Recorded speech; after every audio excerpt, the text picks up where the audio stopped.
If you walked away from your business for 2 years, would it be stronger when you return? That's the question that inspired generations of founders to build something that lasts. Running a business takes more than hustle. It takes a leadership team that anticipates what's next. A system that's well-oiled, self-correcting, and capable of growing beyond the founder. CBC Talks is about building businesses that don't just survive, but thrive. Welcome back to another recording of CBC Talks here at the Green Screen Studios in St. Paul, Minnesota. Today, we are joined by a very special entrepreneur, another member of CBC. We have watched you wear two different hats. Mr. Ryan Muhlbauer, you run two different opportunities right now. On one side, you've got Dogtopia, and on the other side, you've got GameDay Men's Health. Both of them depend on the same thing: a system that creates ownership and leadership to rise up from your team. What am I leaving out inside that? You nailed it. Yeah, two very different opportunities, two very different industries, correlation in what you just said, though, processes and people. Yeah. So how do you get into this? Two totally different franchises. How did we get here? Give us a little history about Ryan. Yeah, so previously to the Dogtopias, I started my own escape room business with a friend of mine. So this was before anyone knew what escape rooms were. To the best of our knowledge, maybe one of the first 10 in the country open. How do you start that? You just lock people in a room and say, figure out how to get out? You know, sort of, yeah. So I had done, they started actually online out of Japan as like a puzzle. And so I was familiar with the concept. My friend who I started with, he did a trip and did one in Athens, Greece, and they were just starting to pop up in Europe. He and I were both big fans of experiential things, getting off your couch, getting out and doing stuff. And so he told me about it. I saw that there was one in Chicago at the time that was a little bit different. That was actually called Trapped in a Room with a Zombie. And I ended up becoming friends with the guy that started that concept. But there's a zombie chained to a desk, and every so many minutes, the chain gets a little bit longer. And if you get touched, then you have to sit out. So very different concept. That guy is an interesting guy, one big different thinker. So anyway, I flew to Chicago, did that immediately. Literally, as I'm walking out of the building, I'm like, we are definitely doing this. This is awesome. So we threw together just a little bit of money. We got a lease, and my business partner kind of took the helm on the business side because he had already run a business up to that point, or a couple. I was kind of the puzzle master, and so we just trudged along and figured it out, and went from really the hard part of the beginning was teaching people what this actually was, because you can't just advertise, hey, come get trapped in a room. What is that, right? So it started really with kind of the education piece, and then as we spread to new markets, we ended up developing 7 stores in the Midwest throughout the 3 years that we did that. And, it pivoted from, education to now, setting yourself aside as being elite when every single escape room has 5 stars on Google and all these different, because no one has any sort of context as to the difference. So I got a rep in starting our own business. So that was very interesting and unique, and learned a ton. And I'm very grateful for that experience. Through that, then I was able to quit my day job at the time. And I realized most likely escape rooms wasn't going to be my end all be all, not knowing where that industry would be going and things like that. And so I have a friend who's a franchise broker. So I connected with him and just started looking at different opportunities within the franchise world. I actually had another friend that was interested in joining that with me. So we looked together and landed on Dogtopia, looked at the landscape of what that industry was like currently in the Twin Cities, as well as the growth of that industry as a whole. The numbers were strong. And I love dogs. That's another big part of this. So that made a lot of sense. So we started down that journey and path, grew that to a second location, got those running to a place where I didn't have to be at the stores every day. Sure. Not that I'm not involved, but operationally sound, again, processes, people, things like that. Yeah. And at that point, then just started thinking about what was next for me, and spent, a year and a half, kind of looking at a few different things and feeling things out. Came across, I've always kept my toes kind of, one foot kind of in the, I should say, one ear into the franchise kind of world. Sure. Learned about GameDay. There's a lot of buzz about it. and just started looking at it closer and knowing people around me that were very interested in their health, were already on testosterone, doing a variety of things, including myself, who'd been trying a variety of different things. I also have a passion for health and specifically helping men, because I'm a man, feel better and being proactive about that. And so really what it boils down to on all of those was just an interest that I had, and then an opportunity that I felt was prime for the particular market that we're in. So what do you do when you're not running these organizations? Well, I'm married to the most beautiful and amazing wife. My wife, Sarah. So we've been married for 3.5 years now. We love to travel. We love to do camper van excursions in national parks. So we love living out of a camper van for a week. I enjoy, doing just about anything outside. I was just out in Colorado snowboarding. I'm playing pickleball tomorrow morning. I work out. Kind of your basic kind of 41-year-old guy things, I suppose. Yeah, I think about like the stereotype of like a basic woman. You'd think of the stereotype of like the big poofy scarf and the coffee cup, right? What would be the stereotype for a basic man? A guy that plays pickleball and snowboards and works out, probably most likely, and probably works a lot. So yeah. All right, so let's talk about the two different hats that you got to wear. Let's start by first going down the dog path and what's going on with Dogtopia. So you start your entrepreneurial journey locking people in a room, and now you lock dogs in a room and put one person inside with a big pen. Yeah, tell us about it. That's a little similar. Yeah, so. So many people come to us and they want to work with us because they love working with dogs. They don't like working with people as much, or maybe they've had a poor experience working with people. And so I think that there has been a massive growth in, the numbers show it as well, but in people and their love and their care and their spend on dogs. So that's really where it also started for me. And again, kind of the opportunity of what was currently in the market, what I felt like could be better. And then, anytime you sign up to be with a franchise, you're buying into their belief and their path as well. And I remember specifically thinking about that at the time. Dogtopia, a year before I had joined, had been purchased by a larger group. And the whole company or just the unit? The whole company. Okay. Yep. So it was originally started by a family, a husband and wife, that I think they ended up selling, I'm not 100% sure, 8 or 12 units, something like that. This new group came in and bought it. It was led by a guy by the name of Peter Thomas, who was responsible for growing Century 21 real estate all across the country of Canada. And so he brought in his team of people, and that's who I was really buying into, of what could a nationwide dog daycare look like, because currently there was the only real other player nationally was Camp Bow Wow, and they were pretty big. Camp Bow Wow really focuses on the camp experience and boarding. To my knowledge, there was no current setup that I knew of that was really focusing on the daycare aspect and focusing on daycare from the sense of the health and vigor of the dog and what that means long-term for your dog. And so our mentality at Dogtopia is push the idea of daycare, which does help create a healthier dog, both mentally and physically. I believe the statistic is 60% of dogs die of some sort of heart-related disease or failure. And a lot of that is due to being overweight. We definitely overfeed our dogs and we don't exercise them enough. It's just the facts, what the statistics say.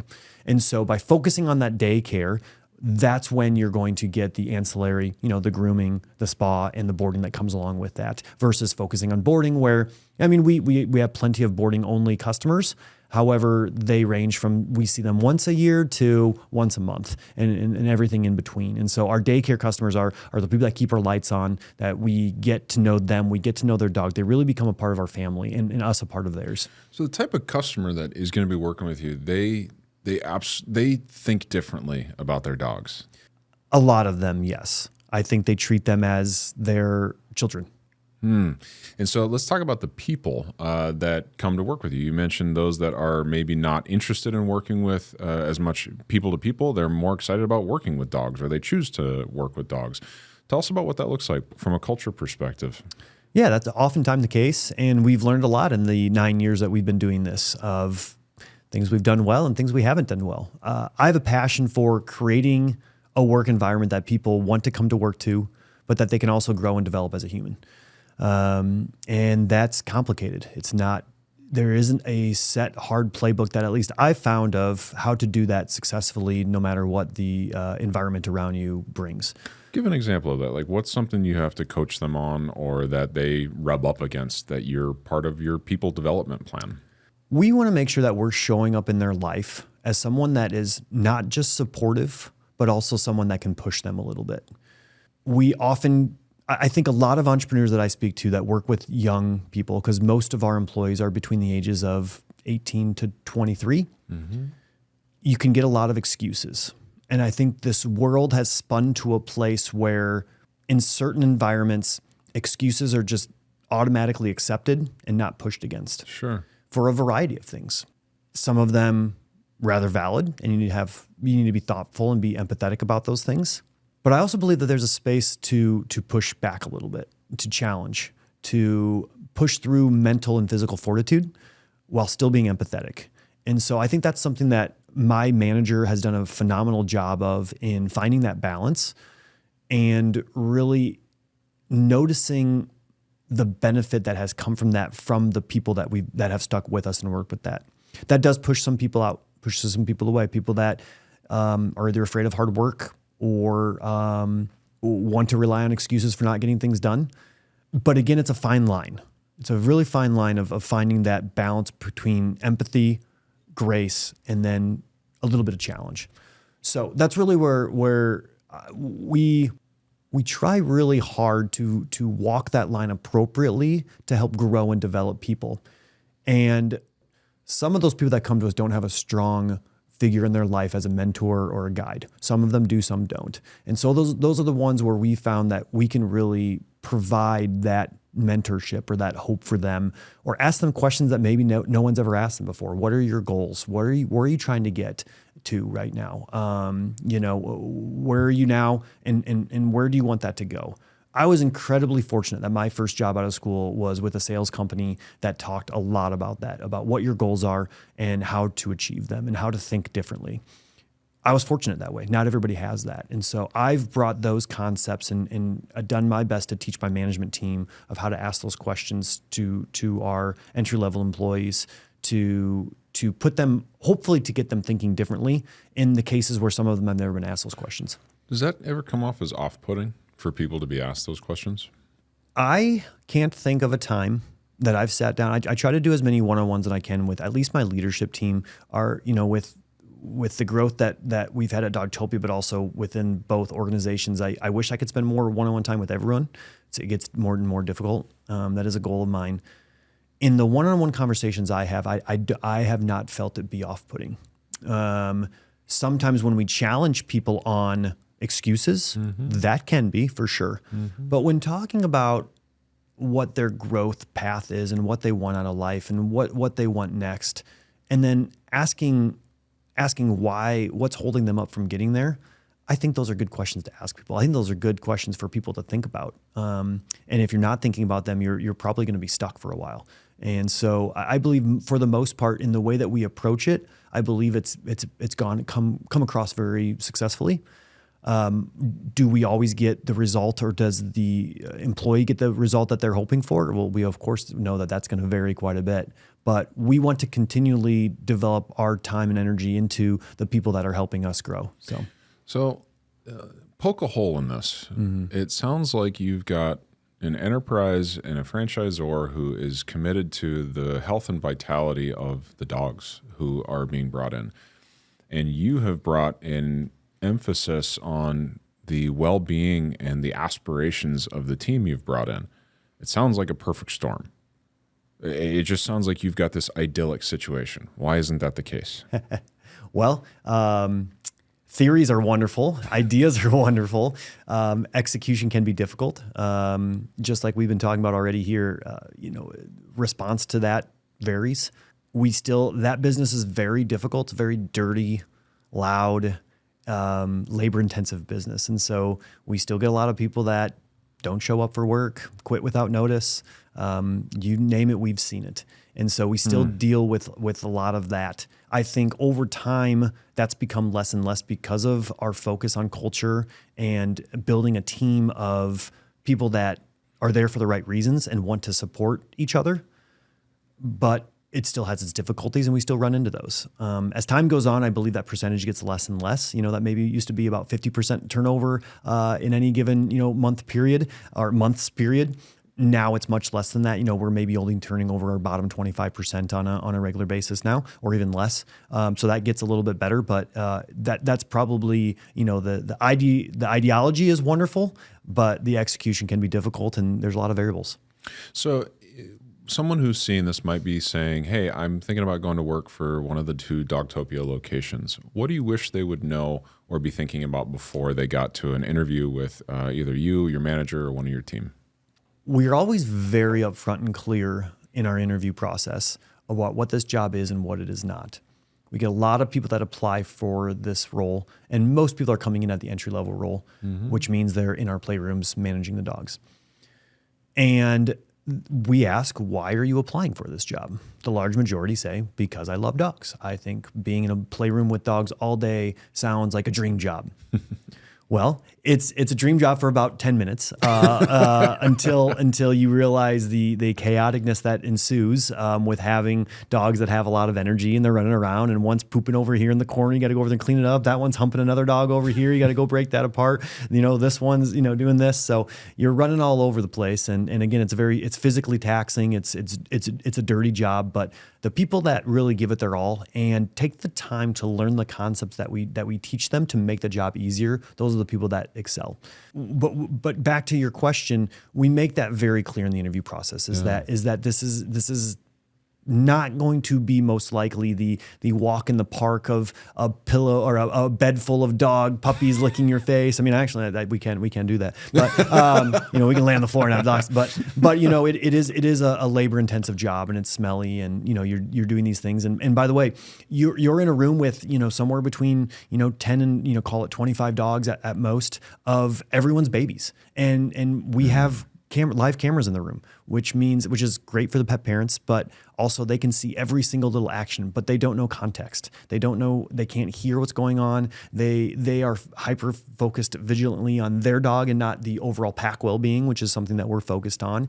And so, but what that means to the play care attendant is you need to be thinking every single dog in this room is your little baby. And how would you want your dog treated when here? And how does that look with somebody watching from their desk at home or at work? And so, we're very clear with people that we have very high standards. We expect a lot. However, we also give a lot. I think our pay is very fair. And I think we also, the development piece of we don't put a ceiling on anyone that comes into our door. We would love to promote as many people as possible, both in pay and in the responsibility that are up for the challenge. Kind of sounds like you've built this a career path out of those folks who might be coming out. Might be their first job, might be their second job, and they're saying, I want to choose to work with animals because it sounds like it'd be a great spot. What's the next step on their journey? If they say, hey, this works and I can do this and I learn the ropes and I'm taking really good care of those 25 babies during a play session, what comes next?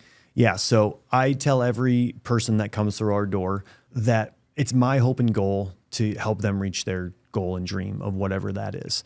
Sometimes that's going to be within the organization, and other times they'll outgrow the organization. For the ones that want to stay in the organization and they have the correct skill set, we have a variety of positions that they can move up into. And so we have a shift lead position that covers, working the front desk, being face-to-face with customers, answering phone calls, so a slash job of administrative work, as well as overseeing the playrooms, ensuring that the canine coaches are doing their job, and communicating with the pet parents. So that's an area that they can advance to within our organization, and then as well as a management level as well. So one of the conversations that has come up between the Dogtopia leadership team and CBC has to do with, well, what are we measuring? What matters as far as how we're going to grow our business? Is it just number of dogs? Is that the only thing that matters? What's come up from some of those conversations about the overall business's health and the direction of the company? Yeah, that's something I've tried a variety of things in the 9 years that I've been doing this. I know the numbers that matter for the health of the business. I can rattle those off pretty quickly and easily. So those are the numbers that my management team looks at, and that's going to be your typical KPIs for any. We're looking at top dollar revenue, bottom dollar profit, dogs in our door, per puppy average, we call it. So the amount of dollar that each dog that walks in our door brings us. Those are the big ones that we look at. From a marketing and sales side, we're looking at the number of leads we get in any given week. We're looking at the number of meet and greets, which is our new mixing the two up here, the new customer appointments we have, and then how many of those that we close. And so, and then we also do a membership model. And so that's our recurring revenue. So people that sign up to come a certain number of times per month. So we manage those numbers as well. So from the health of the business, those are the things that we look at. Now, I think not only our biggest challenge, but also I think many entrepreneurs' biggest challenges is what numbers and what dashboards do you use to keep different levels of employees engaged in what you need them to do. And so I'd say that's probably been the biggest challenge of, a 20-year-old that is working at our front desk as a shift lead. They're really running the business for that 4 to 6 hours that they're there. How do we get them to buy into the overall health of the business, whether that's, upselling an additional customer on a bath or a nail trim that day, whether that's going that extra length for somebody that calls in and needs some sort of emergency help that goes against our typical protocols of, first you come in for this and then it come, in all around the safety, right? How can we navigate that to keep our safety protocols yet still do whatever we can to help somebody to come in? And sometimes that can be difficult when you're training. We have just over 40 employees as in totality, but about 8 or so different people that work that front desk. How do you balance that and keep all of those people motivated in moving the numbers that affect the business? So it's definitely difficult. What's it been? So you've built this pipeline for your dog handlers, the individual contributors who start with you. You've built this really nice career path for them. How are they responding to, now it's not just about dogs. Now it is about business performance. It is about, the health of our company and the numbers and the different things that make our organization healthy. What's that conversation looking like? What I see is there's, and I'm just going to say as a general term, younger people. And again, the 18 to 20, 23, 24-year-olds, I think there's some that get it. And from that perspective, and there's some that don't. And I've seen plenty of examples of both throughout our time. And so what we see from the ones that don't is that, again, it kind of goes back to finding reasons or excuses as to why they don't want to do these certain processes or cleaning protocols or doing the right thing regularly day in and day out. And it's easy to point to, well, they're only doing this for this reason or for profit or for that reason. You can find that in any business. Mm-hmm. Then there's another subset of people that when you do start sharing more of the numbers and talking about what's important and talking about margins and sharing more of that business aspect, that they fully understand it. And they understand that their job and the job of their fellow employees and the ability for the door to stay open is to continually do those things. And so we attempt to incentivize. We've tried a lot of different, bonus incentives and things like that. We're constantly trying different things to see what works for each individual person. And what I found with the Dogtopia is it isn't always just straight money. It can be a variety of things. And so we're always open to trying new things and asking our employees of what matters to them and trying to do different things with different KPIs of, creating a win-win situation for everyone involved. I tell my employees, you can come to us, please come to us at any time with anything that creates a better experience for the customer, creates a better employee experience or an easier, safer job environment, or makes the dog's life better. So if you have any ideas for any of those things, please come to us because we're always open to changing anything that we do to make any of those better. Where has having higher standards for your team and for your customer, where has that hurt the business and where has it helped?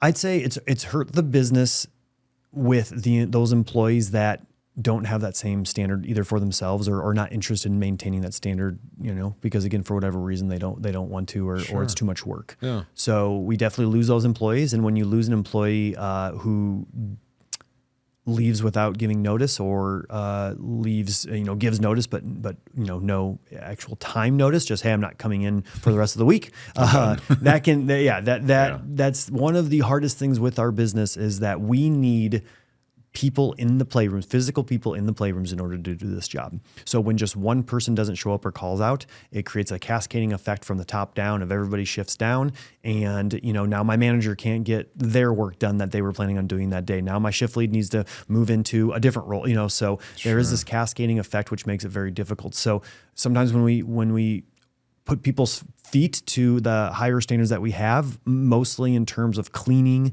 mostly in terms of safety, mostly in terms of engagement with the dogs in the playrooms, because it's easy just to stand in a playroom and do nothing. That's not what we stand for. And so I'd say that's the only thing I can really think of where it's hurt.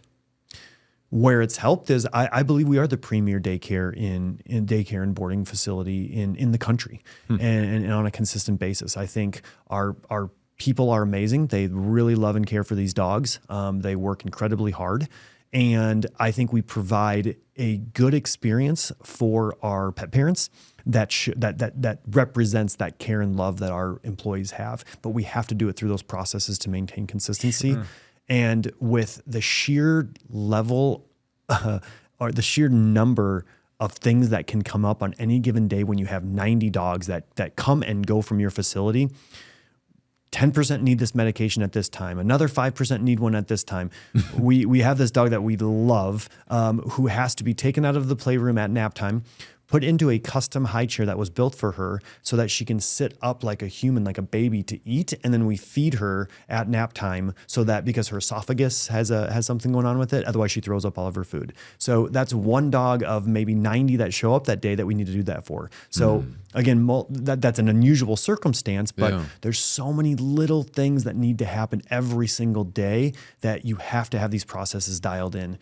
And we've done a good job of doing that over 9 years, but it's insane the number of spreadsheets we have and, different notes and, we have systems for everything, but to get everyone to follow those can be difficult. So, what should I be asking you about Dogtopia? For anyone looking to get into a franchise, maybe we could even go out a little bit further and say really any business, but especially franchising. I'm a proponent of franchising. I think it can provide a wonderful path for people looking to get into be a small business owner, an entrepreneur, however you want to phrase it. However, you will be told exactly what you want to hear based on what it is that you want to get out of the business. And so having somebody on your team that can poke holes in this magical vision that someone else that's selling the franchise might be creating for you. So I will say this in terms of Dogtopia. I love Dogtopia. I'm proud to be a part of the country's largest daycare and boarding facility and system. And the level of standards that we have, I think, are hands down the best in the country.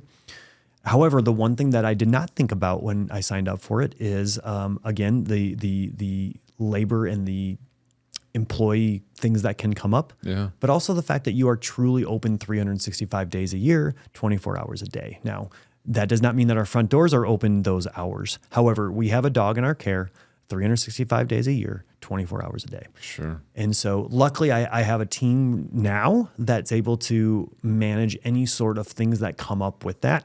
But early on, it was not the case. I would be out to a nice dinner with my wife, finally relaxing, and I'd get a phone call and there was an emergency or something going on at the facility that the team was not able to take care of. And I had to get up and head straight down that way because, you have to take care of your customer. And some of these things, we've been very fortunate not to have too many life-threatening things come up.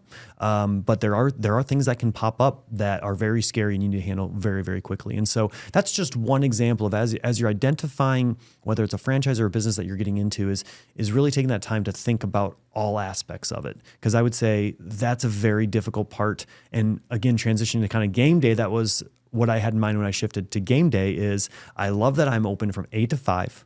I'm not open on weekends. When we close that door, we don't really, we're not getting emergency things happening, but it's very rare. And you can kind of be checked out for that little bit of time. And so that's really nice. So let's switch to game day. Let's talk about that. Yeah. You and your partner brought this franchise to Minnesota. We did. Why? Same thing. Opportunity. Opportunity with where we saw the industry was at and where it was growing to, as well as both of our heavy interests in health and helping others be healthy. My business partner is a chiropractor by trade, but he does a lot more functional movement things as a chiropractor. But he's very passionate about that. And so it was a natural fit for the two of us to kind of team up on this. And with my background already in multi-unit franchising, I saw this opportunity of buying a bigger piece of the market and growing that versus just a couple individual stores. So it's interesting you talk about spotting a gap or an opportunity. Why is the GameDay Men's Health platform so relevant right now for the Gen X and millennial men that are out there that might be listening to this? I think now we're seeing the biggest shift I've ever noticed in health. I actually noticed this trend a while ago. I watched Tom Brady change from, kind of what he did over his career. And that's just the time that I kind of recognized it myself, and it really mattered. And I took that and I looked at what brands are big right now. And so it first started with these big box gyms. Then it became these really boutique gyms. And then it became these, healthy shake places, juices and shakes. Yeah. And then I saw Tom Brady doing plyometrics and, functional movement. And then, slowly starting to hear about, I've been doing cold plunge and sauna therapy for 5, 6, 7 years now. And so I knew that there was going to be this shift to this. I felt like there's going to be this shift to more of the proactive care for yourself and not reactive recovery. Yeah. And so that was just something I had noticed and kind of took note of.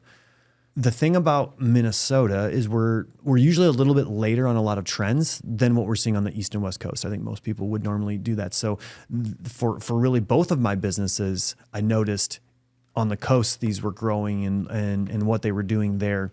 So specifically, GameDay, there's been peptide and testosterone clinics, for whatever reason, I just think of California and Florida for a long time. And speaking to friends and family members that I have in those markets, and seeing where the growth has come from conversations in their circles, as well as how many stores are popping up, that's a great key indicator of where it's at there, what it's looking like, and where it's going. Sure. So here in the Twin Cities, there were a couple competitors that had more than I consider someone that are actually making like a footprint in the market. There's only 2 or 3 companies that really had more than one location. Otherwise, it was kind of your independent or primary care physician. And this just isn't an area that they typically specialize in. That was what we looked at to see what this market could be and where the potential lay. So let's break that down a little bit, because one of the big questions is like GameDay Men's Health. What do they actually talk about? Like, what's that actually involved? Yeah, absolutely. You've been there. You could share as well. But much like I mentioned with Dogtopia, I saw GameDay doing something different. So the things that make us unique is the environment that we create. I don't know about you, but I loathe going to hospitals and doctor clinics. The entire experience of pulling into a parking lot that's very filled everywhere. I drive a truck, so it's already hard to park because they squeeze in these spots for whatever reason. And then you're walking into a door. You don't know if you're in the right door. You're on the west wing. You're on the south side. You don't know where you're going. You're looking around. You finally find the clinic. You walk in. There's a whole bunch of people in the lobby. Most of them have masks on. Some are sneezing. Some kids are running around. You check in. You might get a little number. So just all of that experience has typically been very poor for me. And I don't personally enjoy it. And I think I speak for a lot of men who don't enjoy that. Therefore, what do? You avoid doing it. Even a yearly physical, I stopped doing because when I walked into my physical, the doctor or the nurse would take one look at me. They would take a look at my weight and they would say, he's healthy. Well, how do you know? I would ask for, they'd hit my knee, they'd check my reflexes, they'd look in my ear, things that we've been doing for 50 years. Mm-hmm. It doesn't make sense to me. I would ask for different lab markers. I would be told no. I would say, well, why is that? Well, we don't need to do that. Well, I'm happy to pay for it. I'm happy to pay for it out of my own pocket. I don't care if insurance covers it. No, I'm not going to order that for you. Or, for a guy looking at testosterone, we optimize testosterone between 700 and 900 typically. A primary care physician rarely treats that under unless you're under 300. So to answer your point, the experience and the level of care that we wanted to provide to make it easy to walk into a space that, I don't love this term, but GameDay loves the term, a man cave feeling.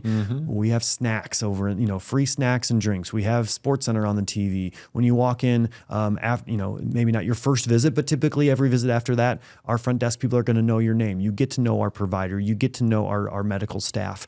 And we create relationships with these guys. So just easy, convenient to feel. We just wanted to make it a better experience so that, Josh, after you come in and you have the experience and you feel a massive difference in who you're able to be as a man, as a husband, as a father, as an employer, as a boss, you're going to go out on the golf course and you're going to tell those guys, holy crap, this is what I experienced. You need to go here. And so that was kind of the main derivative. I think I got a little off track there. No. The thing that stuck out to me that I wasn't expecting was like the description of what the experience is a little bit high level and it's a concept. But when you're actually going through the intake and it's like, hey, how's your sex life? How are you sleeping? Like, what's your confidence like? What's your mood like right now? Are you excited about the way your life is going? It's part psychological. It's part physiological. It's part, how's your relationship physically with your partner? And are you feeling like it's performing in the way that you want? That's a really vulnerable space to get into. And what I really appreciate about what GameDay is doing is it's saying, hey, it's fairly normal to be going through that. And like, that's why I was so fascinated by it with all the ads that are going on right now about testosterone replacement or therapy or support. And all of these men who are finally willing to say like, hey, I'm not sleeping as well as I want. I'm not feeling as confident as I want in these different areas. And I'm willing to actually put my hand up and say, hey, treat me with dignity, treat me with care, with some level of discretion. Is this something you guys can help with? You saw that in this market before it had been completely saturated. And that's where you and your partner said, hey, there's something into this. We can do this. That's not common. Most entrepreneurs don't see that kind of like, that's an uncomfortable conversation. We should build a business. We should launch something that can support that. What's that been like for you and your business partner to say, yep, we're going to do this. We're going to go into this space? I've never felt that way about anything that I've gotten fully invested in. I've had a gut feeling. GameDay, we made the decision about GameDay in about a month because we had to, based on just the circumstance that we were in, and we invested about let's see what it ended up being. I mean, we invested a significant amount of money within a matter of 4 weeks. That because I knew within my soul, I knew with my gut that I was going to be right. And what I've learned in my time of being a business owner, being an entrepreneur, when I trust my gut, it typically goes the right direction. And so, yes, but a part of that is looking at the data. It's not only gut, right? But it's looking at that data, but it's also trusting your gut. And so, those conversations to me, yes, I realize that they're uncomfortable for a lot of guys, but I could already tell that was shifting. I can already tell you initially brought up, like millennials, which is a lot of what we serve. Gen Z, I get them confused. Is Gen Z Gen Z's younger? Millennials are kind of the 32 to 40-year-olds right now, kind of that range. And then whichever one is above them. Gen X is Gen above X, that. there we go. 40s to early 50s. Yeah, and so we're our typical demographic is guys between the ages of 35 and 55, and what we found in that demographic is you and I actually speak perfectly to that. You were just talking before we started recording here about the regimen that you're getting into. We've seen what our parents have done, or a lot of our parents, and we are making changes now to live a longer, hopefully a longer, healthier life. And I think that's been made more and more apparent with the many podcasts that are out there talking about it, the Instagrams, all the social media things. There's just been this shift. And so that's something we've seen coming for a while. I'm not the only one to have noticed that, but it was just trusting my gut in that was the path that this was going to be going. And also the data behind testosterone, for example. There was a study done, I'm going to screw this up because I'm not the medical brain in all of this, but a study done in the 70s, I want to say that was very minimally produced with number of people, and just it was flawed in many ways, but it showed that testosterone caused prostate cancer. And that's what got put into textbooks, and that's what's got taught. That's what was taught for many years now. What I've learned about the medical community, so I was actually in orthopedic sales prior to starting my escape room business. And so I did have interactions with doctors and nurses and admin staff. And so I have some experience in that. My wife was actually in biological medical sales as well. And so we've had plenty of conversations about this. The misconceptions that came with testosterone were based on one study that was very flawed from a long time ago. Well, now that has been disproven with many studies. And so it's just taking that time for that shift to happen to understand that testosterone is a naturally occurring substance in your body that naturally decreases for almost every male over time. And so understanding that getting that to an optimal level is actually rather safe. It's not a steroid, because that's the other misconception. And it really doesn't, they have not found long-term effects that do come along with it, as long as you're being monitored under the care of a professional. So that tied into the whole idea of where this is going and where we think it has the capability of going to. From a business perspective, the two different brands that you represent, which one do you think has more upside potential? Well, man, I've done a lot of thinking on that. I think they both have unlimited potential, as do most businesses. It's how you run it, and it's what you want it to grow to, and it's the markets that you're in. I know it's a generic answer, but with the two models that we have, specifically, I'll start with Dogtopia. The large bulk of our business comes from people that live and work within 2.5 miles of our location. So I know that.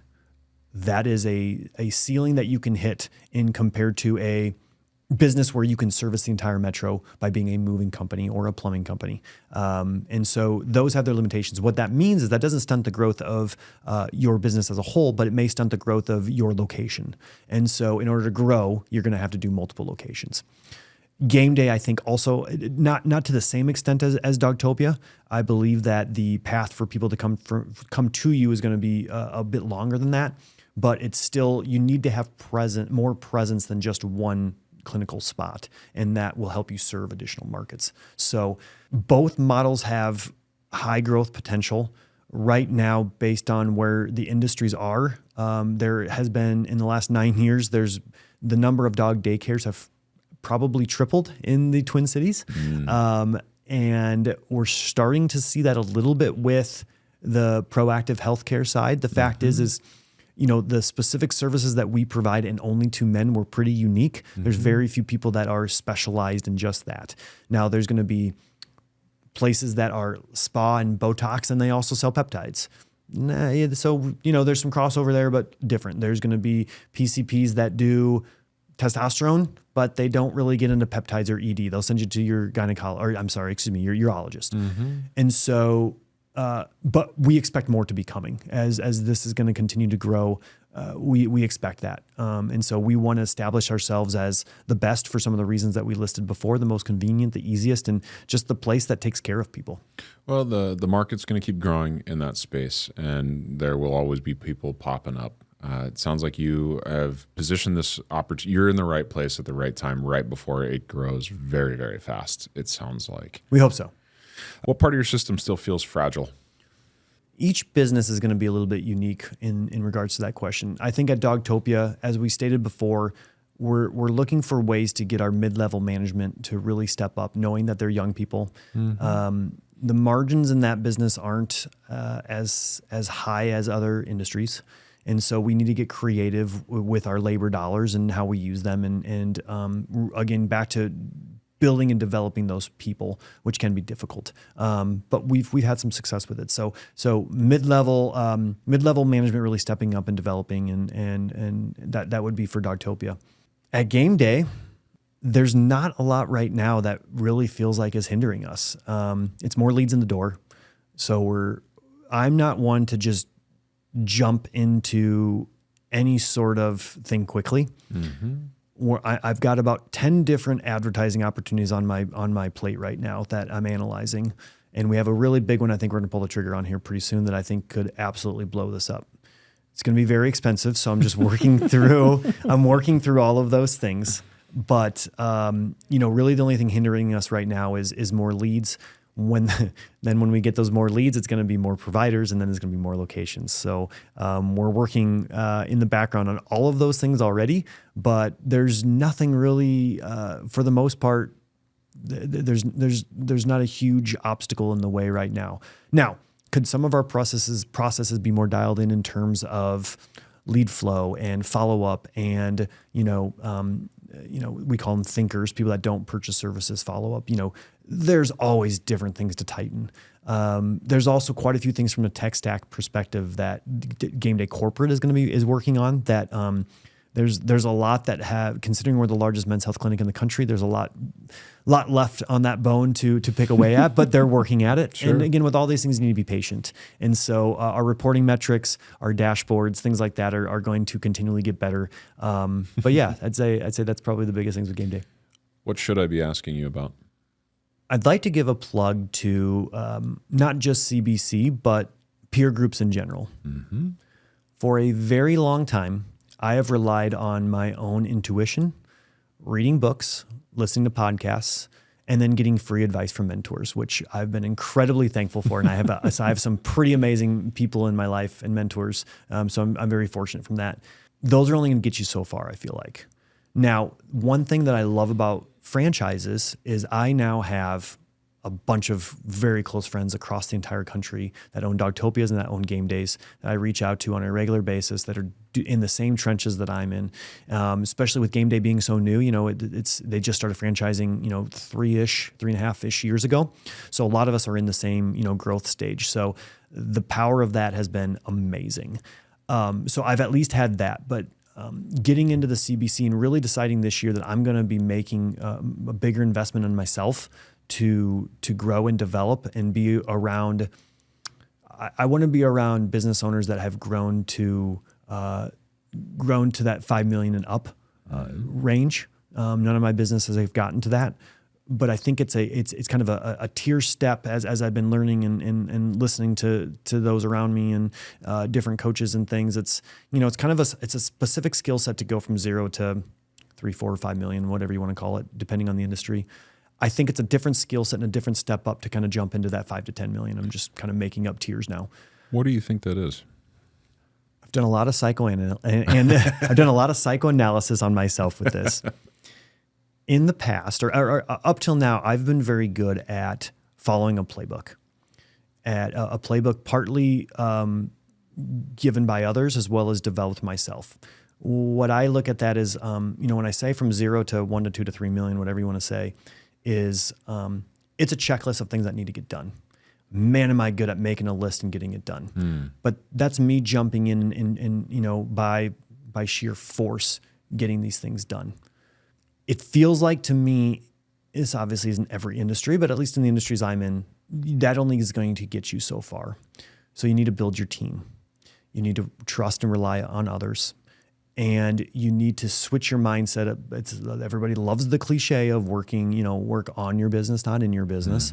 Mm-hmm. Obviously easier said than done, but there's also a lot of strategy around that, becoming a true visionary and switching your mindset from your dollar per hour from physically doing something of, I did this and it returned this ROI, to I'm thinking big about the long-term aspects of my business. How can I better motivate the people on my team to keep them more engaged? That's a lot harder to determine a direct ROI from because it's not directly bringing in income. Mm-hmm. And so that's the place that I'm at least in regards to that question. I'm still learning the answer to that question as I go along, but that's really the shift I'm leaning into in bringing in better help around me, training those people and being very specific in how I'm utilizing my time, but not attaching value to physically being and doing something that's on a checklist, but thinking about things in a bigger sense of where we're going and growing. So I've now read it 3 times, but Dan Martell, Buy Back Your Time, and really implementing those strategies into what I'm trying to accomplish in both my businesses. And by the way, it took me a year to finally pull the trigger on hiring an assistant. I know I was telling you about that. Now that she's in place, I'm like, and we're still working on getting her dialed in. It's been a short period of time, but just for whatever reason, this cloud I had over it's going to take, there isn't that much stuff and it's not that hard to do this. It's not that hard to do that. But those little things just really add up. And so that's a piece of this as well. So yeah, you jumped to the next question, which was, besides the delay to hire your assistant finally, what decision would you say you delayed that you shouldn't have? Spending up on the right positions when you find the right person. Spending up. Yeah. So for most entrepreneurs and for myself, when I first got going in my businesses, you try to cut dollars everywhere you can and try to do as much as you can yourself. I have now changed the notion on that. Now, this is tricky because you don't always have the cash to spend at the beginning. As soon as humanly possible that you can create enough money monthly, not annually. You don't have to think about this as I'm just going to make up a number, $100,000. I need to raise $100,000 to hire a $100,000 person. No, you just need to figure out what you need to pay them monthly and ensure that they're going to pay for themselves. And so identifying what positions will make the biggest impact on your business and spending up and hiring up on those specific ones makes all the difference and makes your life so much better. Getting into, so I've now done 3 businesses with friends. And I've learned that it's very difficult. Partnerships are hard. One might ask, well, why did you do it a third time? It's a very good question. With the partnership I've been doing with GameDay, a big component of that was we are going to get out of working in the business as soon as possible. And so within 6 months, we were able to hire a manager to oversee our clinics. And that has made all the difference in our ability to grow and really our ability to step back and hold somebody else accountable versus holding each other accountable as partners. And so that was really a big shift for us at GameDay. Yeah, it's been really cool to see not only the value of your introspection and psychoanalysis of what that has offered to some of the other members within CBC, because a lot of them haven't taken the time, the space to even consider their expectations about their business, their expectations about what they want from their life. And so you add this really cool color of saying, like, not only do I want to grow something with my business, but I want it to be a vehicle that contributes to more of my life outside of this. That type of color doesn't come from every entrepreneur we bring into this conversation. We work with so many entrepreneurs who often find themselves kind of plateaued in their business and they're kind of stuck and they think the answer is just keep grinding and doing more of what I did to get here. And it's not until they get around other leaders like you who ask them questions that start to poke them and say, I'd have to think about this differently. I'd have to alter my expectations about how I think my role looks for my company and my best way to contribute to it. So thank you for being part of that conversation. I hope that I've made some sort of impact because I've had so many people, there's been so many people around me that have made that impact on me. And that's the only reason why I'm able to think that way. And honestly, I'm still shifting in that way. It takes time. It's not an overnight thing. It's not just, overnight you hire this person and it's magically done. So having that patience and, just looking each and every day, okay, where can we move from here? And so I hope that that's been impactful to others because I've been very fortunate for those that have helped me. Ryan, I'm sure that anybody listening to this will be impressed with your story. Thank you for what you've contributed to CBC's conversations. Thank you for contributing to the CBC Talks podcast. It's good to be part of your world. Thanks for being a contribution to entrepreneurs and to the teams that you're building in your enterprises. Absolutely. It's been a pleasure. If this conversation is resonating with you, it's probably because you're the kind of leader we built the Creative Business Council for. Our peer groups are designed for owners and leaders who want more than just ideas. They want accountability, clarity, and the chance to sit at the table with people facing the same challenges. The Creative Business Council is looking for leaders like you. Sit in on one of our peer groups and see the difference for yourself. Just click the link in the description.